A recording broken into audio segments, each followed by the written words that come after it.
A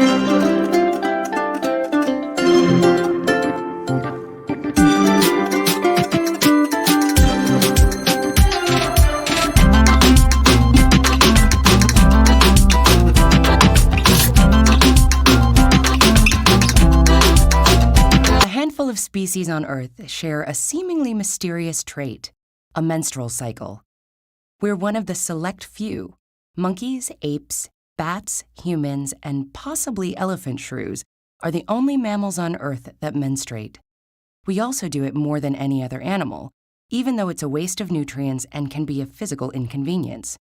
So where's the sense in this uncommon biological process? The answer begins with pregnancy.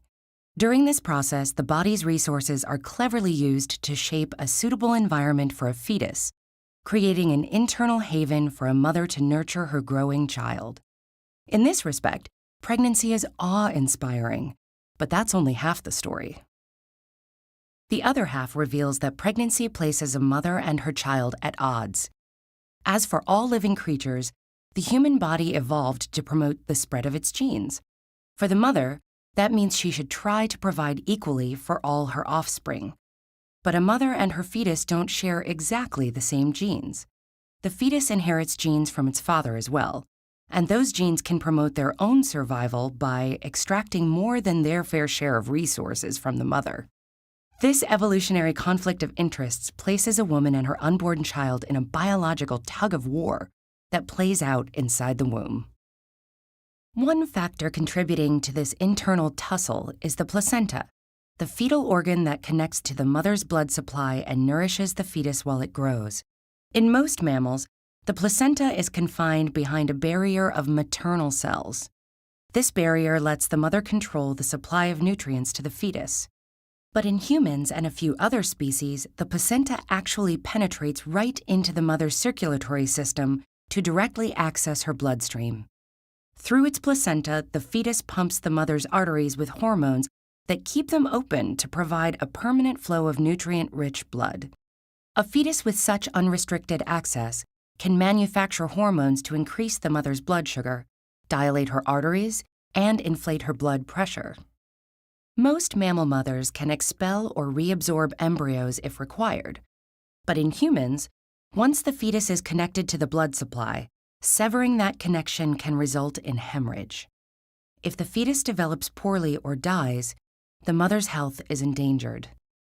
As it grows, a fetus's ongoing need for resources can cause intense fatigue, high blood pressure, and conditions like diabetes and preeclampsia. Because of these risks, pregnancy is always a huge, and sometimes dangerous, investment.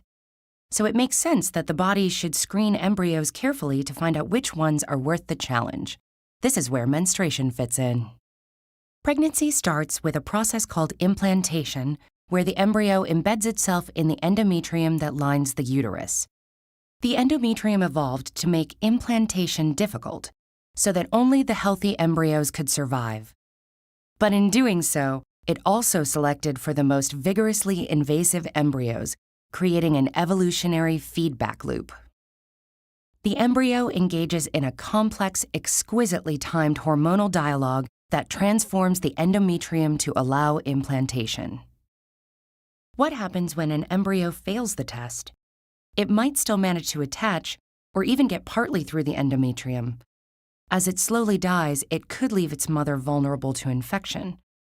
And all the time, it may be emitting hormonal signals that disrupt her tissues. The body avoids this problem by simply removing every possible risk. Each time ovulation doesn't result in a healthy pregnancy, the womb gets rid of its endometrial lining, along with any unfertilized eggs, sick, dying, or dead embryos.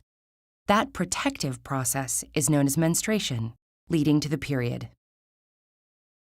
This biological trait, bizarre as it may be, sets us on course for the continuation of the human race.